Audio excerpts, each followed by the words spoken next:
anugerahkan kenikmatan hidup kepada mereka hingga waktu tertentu. Nah, Bapak Ibu yang dirahmati Allah Subhanahu wa taala, tadi pertama di surat Al-Anbiya ayat 87 dan 88 ya. Lalu kemudian di surat As-Saffat ayat 139 dan 148 dan terakhir di surat Yunus ayat 98 juga ya, di situ disebutkan tentang kisah Nabi Yunus alaihi salam.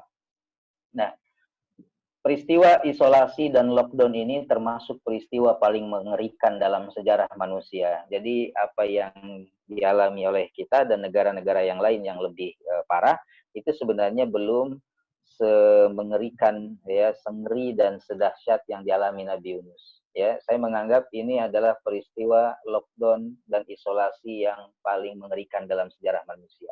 Kenapa? Beliau hidup sendirian, tidak ada kawan, Pak, di dalam perut ikan paus itu. Gelap, tidak ada cahaya, ya.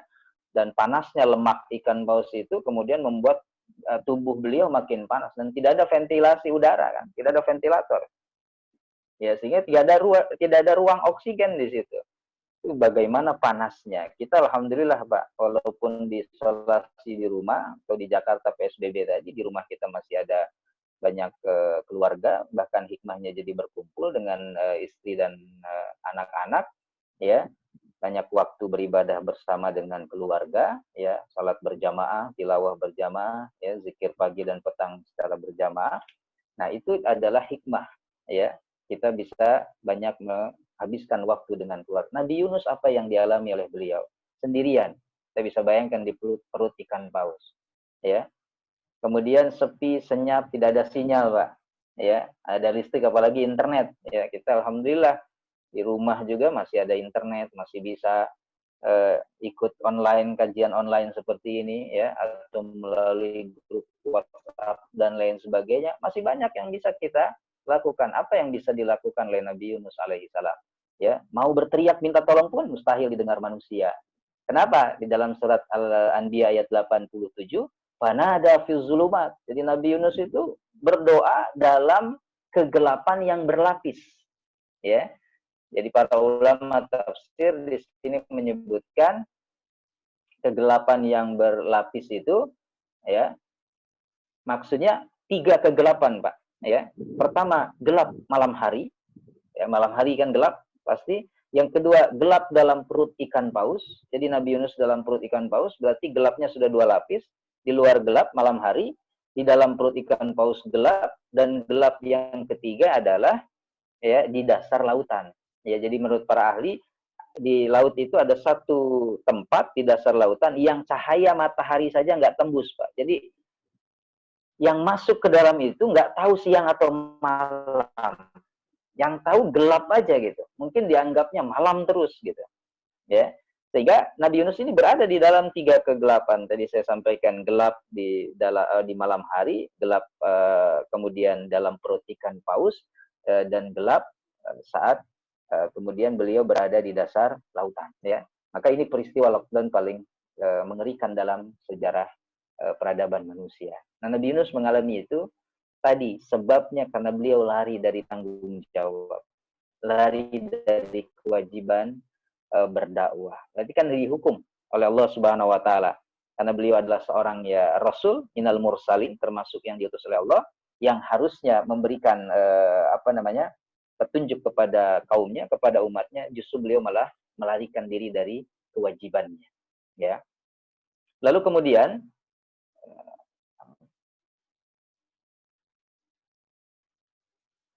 di dalam kondisi seperti itu, saya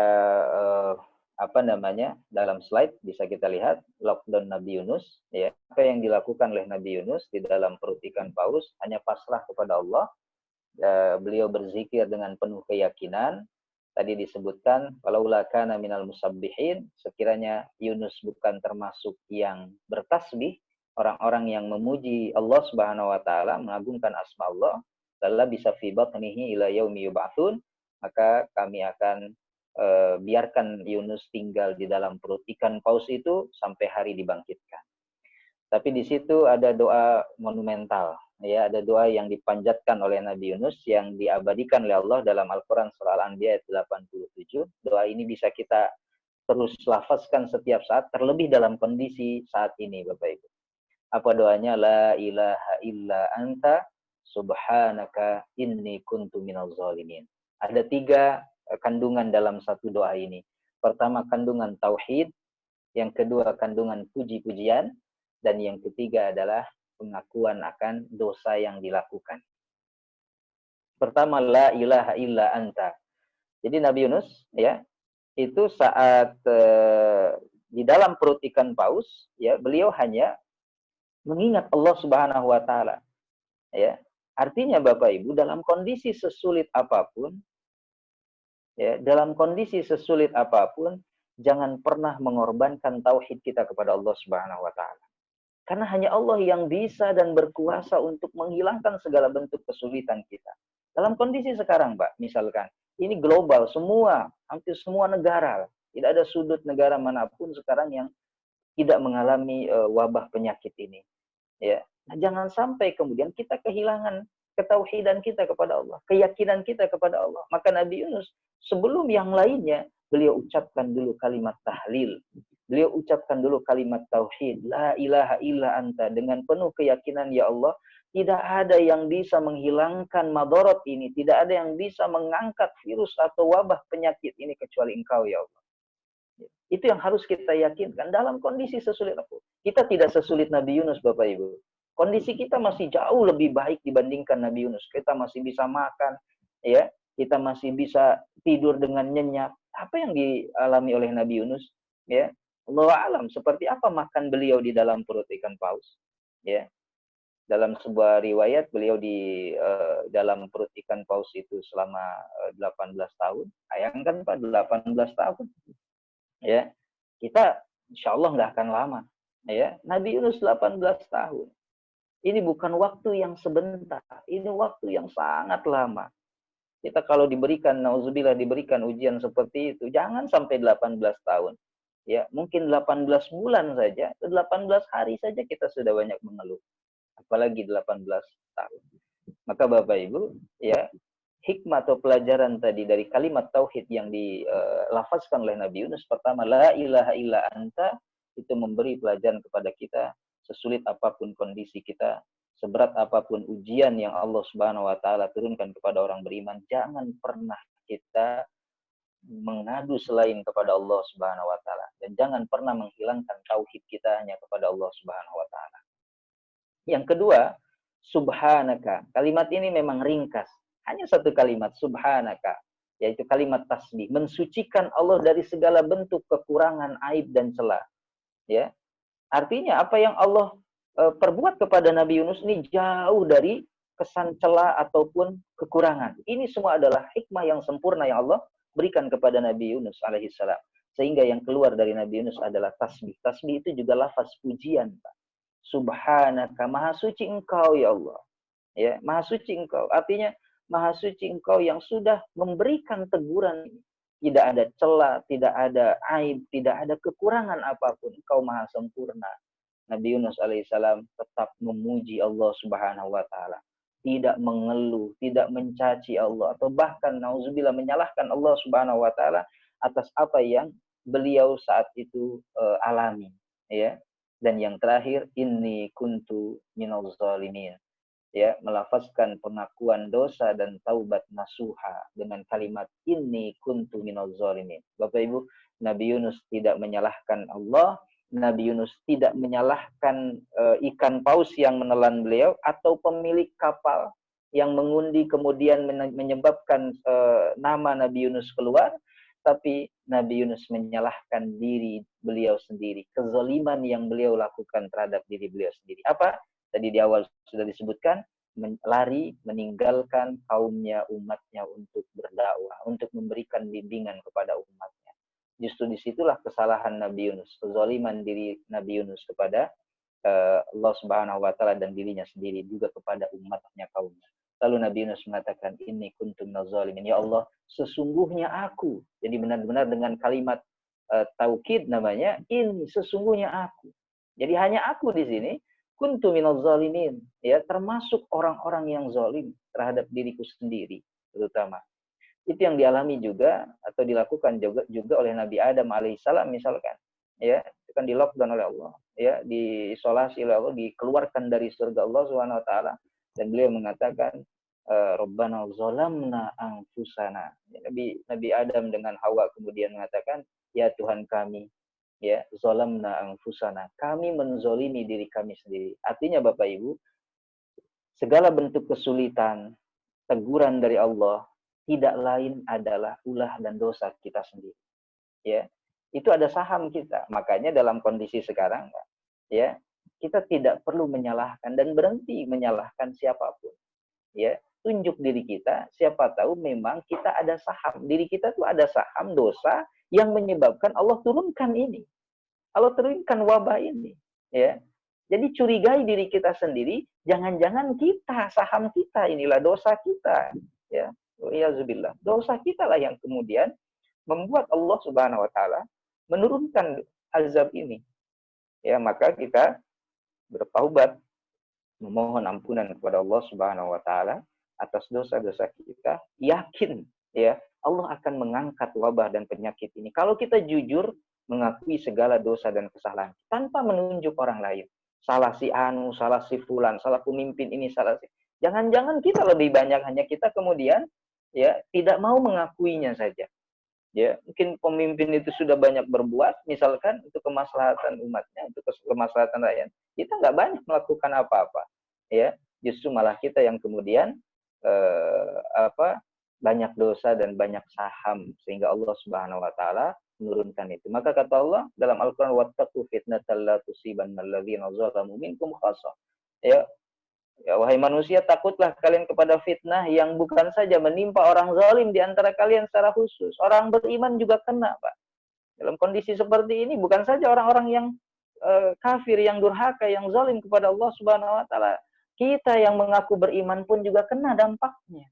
Ya, atas maksiat satu dua orang, maksiat satu kelompok, ya, maksiat kita, maka kita juga mengalami hal yang sama. Orang lain juga ikut kecipratan, Pak. Ya, ikut mengalami itu. Maka itu yang dilakukan oleh Nabi Yunus alaihissalam. Tadi 3 keistimewaan doa Zunnun ringkasnya. Pertama, pengakuan tauhid, ya, pengakuan akan kekurangan diri, hanya Allah yang maha suci, maha kuasa, maha besar. Dan yang ketiga, berisi permohonan ampunan, ya, istighfar kepada Allah Subhanahu wa taala. Doa ini singkat tetapi Masya Allah pelajarannya Bapak Ibu sangat mendalam, ya. Ini kuntu minaz zalim. La ilaha illa anta, maaf, la ilaha illa anta subhanaka inni kuntu minaz zalimin. Tiada Tuhan selain Engkau, ya Allah, ya. Maka maha suci Engkau dan aku mengakui atas segala kezaliman yang aku lakukan. Maka akhirnya tadi dalam surah As-Saffat Nabi Yunus dikeluarkan, ya, walaupun harus mengalami 18 tahun seperti itu, ya, maka beliau kemudian dikeluarkan oleh Allah Subhanahu wa taala. Oh, mohon maaf, saya lupa, bukan 18 tahun. 18 tahun itu Nabi Ayub alaihissalam yang diuji penyakit oleh Allah Subhanahu wa taala. Lalu kemudian dikeluarkanlah Nabi Yunus alaihissalam dari perut ikan paus. Apa yang terjadi? Beliau dikeluarkan dalam keadaan sakit tapi disembuhkan kemudian oleh Allah Subhanahu wa taala. Kemudian tadi dalam surah As-Saffat, ya, ditumbuhkan sejenis pohon tebu, ya, yang bisa dikonsumsi, dimakan sebagai bahan makan beliau. Dan selanjutnya, Allah Subhanahu wa taala melahirkan ratusan ribu, lebih kata Allah dalam Al-Qur'an, ratusan ribu umatnya semuanya beriman. Fa'amanu, semuanya beriman, ya. Kemudian mereka hidup dengan tenang, dengan gembira, ya, sampai waktu yang Allah Subhanahu wa taala tentukan. Sebelumnya tadi Nabi Yunus lari hanya dari beberapa orang kaumnya saja.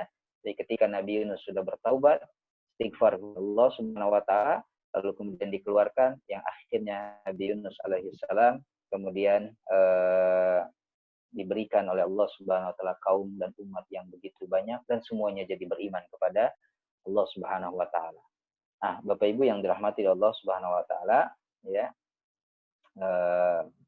Itu sedikit tentang ibrah dan pelajaran dari kisah lockdownnya Nabi Yunus alaihissalam yang diakibatkan atas ulah beliau sendiri, yaitu lari dari tanggung jawab dakwah, ya.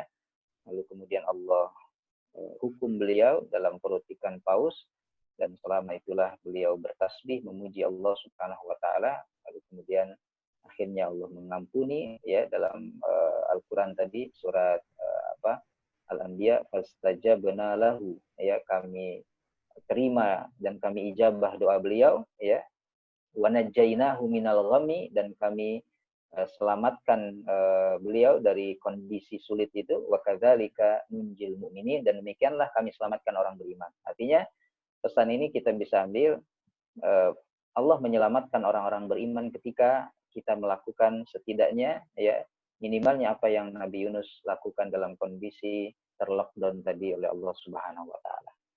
Baik Bapak Ibu, nanti mungkin bisa kita lanjutkan jika ada pertanyaan. Ini sudah ada beberapa yang masuk melalui pesan, ya, tertulis, ya.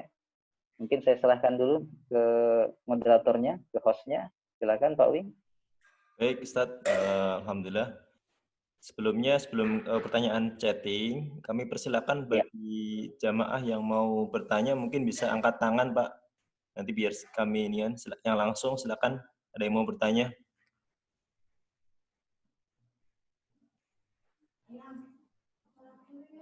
Silakan Anda.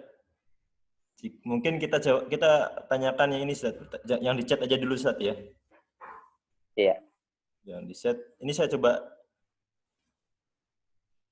Nah, ini apa namanya? Pertanyaannya saya coba ini Ustaz. Coba saya gambarkan ini. Mungkin yang pertama, mungkin bisa ditegaskan lagi Ustadz sama ini. Yang pertama adalah apakah akhir dari umat Nabi Yunus? Nah, tadi sebenarnya sudah dijawab, mungkin bisa ditegaskan. Yang kedua adalah terkait dengan suara gelegar yang kemarin sempat viral ya Ustadz di Jakarta itu. Ada beberapa Ustadz yang menafsirkan bahwa itu tanda-tanda tahun akan terjadi. Mohon penjelasannya Ustadz. Tafadhol Ustadz, silakan. Ya, ya baik. Terima kasih. Pertama, tadi yang nomor 1 sudah terjawab, ya, terkait dengan suara menggelegar, ya, malam Sabtu, ya, kalau tidak salah. Terus ada kemudian rekaman Ustadz yang menafsirkan bahwa itu tanda-tanda taun akan berakhir, ya, gitu ya.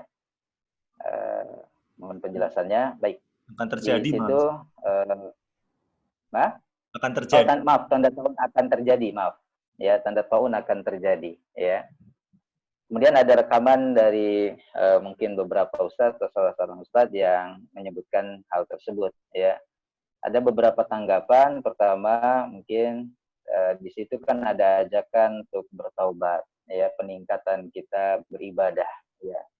Dalam hal ini tentu ini setuju, ya, kita semua setuju tanpa harus menunggu adanya suara-suara itu. Memang kita harus bersegera untuk bertaubat. Wasari'u ila magfiratin min rabbikum, artinya kita bersegera untuk bertaubat kepada Allah Subhanahu wa taala, ya, dengan taubatan yang nasuha. Lalu tanda-tanda kiamat yang disampaikan oleh Rasulullah SAW itu kita harus imani memang sebagai bagian dari keimanan kita terhadap hari akhir, ya. Siapapun, bahkan Rasul pun sebenarnya tidak tahu kapan pastinya terjadi hari kiamat, ya. Nah, kalau yang ketiga, kalau masalah dekat dan jauh ini memang kan relatif, ya. Disebutkan ini tanda akhir zaman, ini sudah dekat gitu. Ini kan dekatnya sebenarnya relatif menurut saya, ya. Nah, kita kan relatif, ya. Apakah dekat begitu saat ini terjadi, besok lusa langsung terjadi kiamat atau tidak, itu kan relatif, ya. Makanya tanda-tanda itu sekedar sebuah warning kepada kita untuk kita benar-benar jadi peringatan bagi kita untuk kita mempersiapkan. Kapan terjadinya? Ya, itu pasti akan terjadi. Tetapi tanda itu sebenarnya menjadikan peringatan kita jangan terlalu fokus kapan kiamat terjadinya. Karena itu pasti terjadi gitu. Sebagaimana kematian itu kapan kita, kapan matinya, pasti akan terjadi. Nggak usah difokuskan dengan kapannya, tapi fokus untuk berbekalnya, ya. fokus untuk berbekalnya. Kemudian dalam hadis Rasulullah SAW mengatakan bahwa antara diutusnya aku dan hari kiamat tinggal segini, kata Rasulullah, sambil Rasul merapatkan telunjuknya dengan jari tengahnya. Artinya saking dekatnya, ya. Nah, para sahabat kala itu meyakini bahwa Rasul wafat akan segera terjadinya kiamat. Ya, jadi karena Rasul menyebutnya begini, Pak, ya, Rasul menyebutnya seperti jari tengah dengan jari telunjuk, gitu ya, maka difahami oleh para sahabat, ya, tidak lama setelah Rasulullah wafat lalu kemudian terjadi kiamat. Tapi ternyata sampai sekarang, ya, ya belum terjadi kiamat maksudnya sampai tahun ini. Kalau sahabat dulu kemudian menafsirkannya begitu Rasul wafat langsung kiamat, ya sekarang sudah 14 abad belum ada. Nah, para sahabat kemudian di situ hanya menafsirkan bahwa setelah Rasul wafat langsung kiamat. Tetapi ternyata sampai sekarang belum. Kemudian yang lainnya, seorang ulama misalnya di Palestina kemudian juga mengatakan bahwa banyak orang yang mengira, ya, bahwa Palestina tidak akan merdeka sebelum dekatnya waktu kiamat, ya. Padahal hadis itu tidak menjelaskan tentang kiamat, ya. Hadis itu menjelaskan tentang kekalahan Yahudi, ya. Dan kekalahan itu bisa terjadi di Palestina, ya, Indonesia atau di wilayah manapun.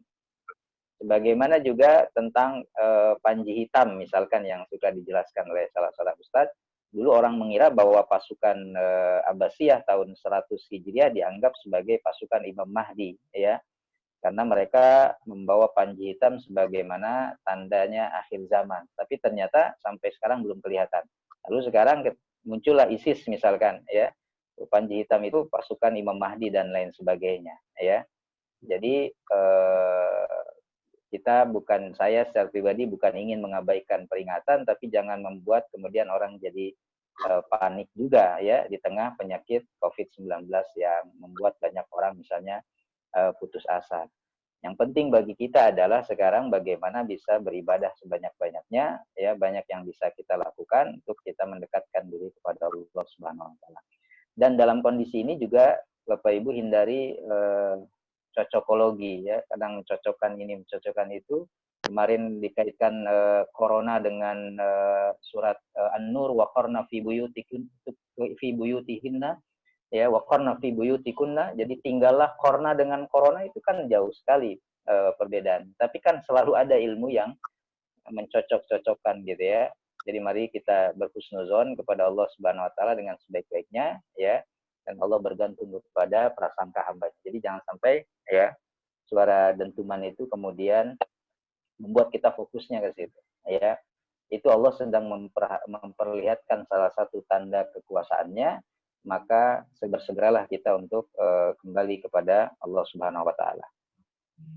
Baik, itu tadi ada pertanyaan apa lagi? Maaf.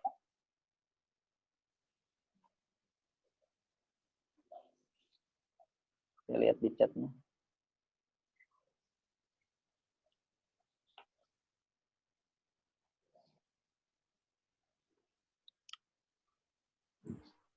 Halo, silakan. Baik. Pak Sidik ada, Pak? Sebentar, Ustaz. Pak Sidik, silakan. Nomor 2. Baik, ya. Terima kasih. Pak Wing, terima kasih. Assalamualaikum warahmatullahi wabarakatuh, Ustaz Ahmad Yaman. Waalaikumsalam warahmatullahi wabarakatuh. Disampaikan periode Nabi Yunus di dalam perut ikan, itu apakah ada riwayat yang menerangkan waktunya berapa lama? Kemudian Nabi Yunus dikeluarkan dari mulut ikan, dijatuhkan suatu daratan. Apakah juga ada riwayat atau penelitian yang sudah dilakukan, kemudian itu di daerah mana gitu. Itu yang kedua terkait dengan ibroh-ibroh yang sudah disampaikan. Saya ucapkan jazakallah atas pemaparannya, Ustaz. Demikian Pak Wing, terima kasih. Assalamualaikum warahmatullahi wabarakatuh.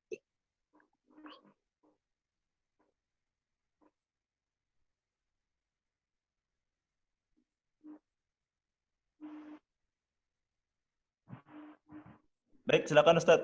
Silakan langsung jawab, Ustaz.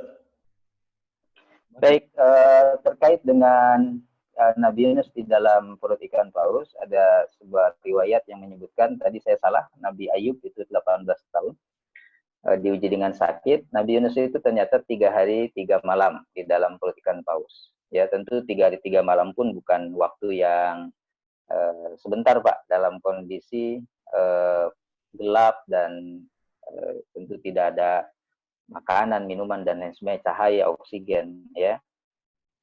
Tetapi Nabi Yunus mengisinya dengan tasbih tadi. Nah, itu dalam riwayat disebutkan 3 hari 3 malam. Adapun yang kedua, ya, Nabi Yunus kemudian terdampar di mana ketika Allah Subhanahu wa taala menyelamatkan Nabi Yunus, ya, itu di sebuah pantai, ya, di situ disebutkan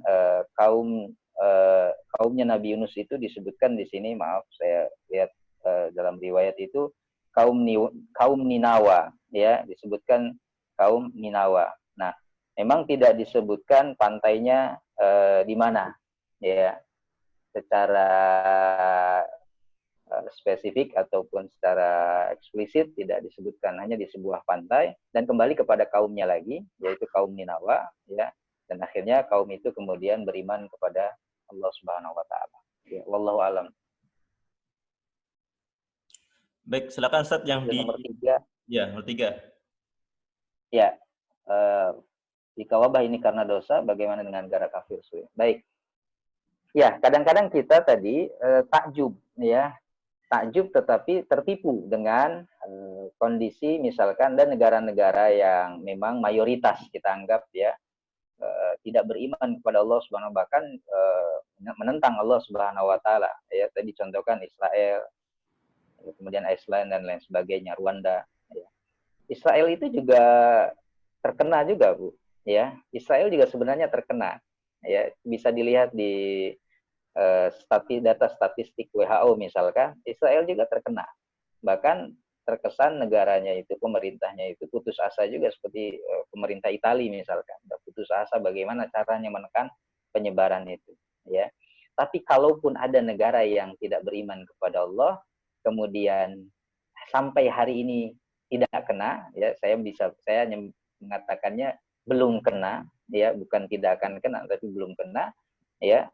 Itu kita kemudian jangan lantas tertipu bahwa negara itu ternyata yang mayoritas beriman seperti Indonesia kena, ya, banyak terus bertambah, tapi mereka yang tidak beriman tidak terkena, gitu, ya. Itu kan belum, artinya bukan mendoakan, tapi kan dipergilirkan nanti, Pak, ya, dipergilirkan, karena yang namanya virus ini kan penyebarannya, ya, juga butuh proses, butuh waktu, tetapi virus COVID-19 ini bisa dikategorikan cepat penyebarannya, ya, sehingga antisipasi kemudian diinstruksikan oleh pemerintah kita misalkan dan WHO untuk bisa menekan dan memutus rantai penyebaran COVID-19, ya. Jadi jangan tertipu dengan ini, sama saja pertanyaannya seperti, loh, kenapa yang nggak pernah sholat rizkinya lancar, nah, gitu. Dan jadi kan itu dalam Al-Quran disebut istidraj, ya. Itu istidraj dari Allah Subhanahu wa taala, justru Allah mengulur waktu kepada mereka supaya mereka tambah kufur, tambah sesat, ya, jalan mereka, dan kemudian seketika itu Allah Subhanahu wa taala cabut nyawa mereka atau hancurkan mereka. Itu jauh lebih mengerikan istidraj itu, ya. Bagus kita ditegur seperti ini, Pak, supaya cepat sadar daripada dibiarkan, ya, tetapi nanti langsung dibinasakan, nauzubillah min dzalik. Wallahu a'lam. Baik, silakan ada lagi satu lagi mungkin pertanyaan. Bapak Ibu silakan. Baik, kalau ada lagi silakan. Oh, baik, sepertinya cukup Ustadz, ya. Ya. Ya. Mungkin kita bisa diakhirkan, mungkin silakan Ustadz bisa berdoa, mungkin boleh didoakan Ustadz. Baik, suatu iman rahimakumullah, terima kasih atas perhatiannya di kajian online pada kesempatan pagi hari ini. Mudah-mudahan kita bisa mengambil ibrah, pelajaran dari kisah Nabi Yunus alaihi salam, dan kemudian bisa kita terapkan ya dalam kehidupan keseharian kita, dari satu doa yang singkat tetapi mengandung makna yang begitu mendalam, luas, dan mudah-mudahan Allah Subhanahu wa taala segera mengangkat virus ini dan kita bisa melaksanakan bulan suci Ramadan dan ibadah-ibadah yang lain ke depannya dengan aman ya, dengan semangat yang baru lagi setelah Allah Subhanahu wa taala uji kita. Kita berdoa mohon kepada Allah Subhanahu wa taala pada kesempatan yang baik ini, salah satu doa yang mustajab di waktu pagi. Mudah-mudahan Allah Subhanahu wa taala mengijabah doa kita. Ya, bismillahirrahmanirrahim. Alhamdulillahirabbil alamin. Iya, udah mau selesai. Ya Rabbana lakal hamdu kama yanbaghi li jalali wajhika wa azimi sultanik. Allahumma srif 'anna al-waba wal ibtila bi lutfika ya arhamar rahimin. Allahumma srif 'anna al-waba wal ibtila bi lutfika ya arhamar rahimin. Allah, hindarkan kami dari wabah penyakit, wabah kemudian dan dari segala bentuk keburukan. Ya Allah, ya Tuhan kami, dengan kelembutan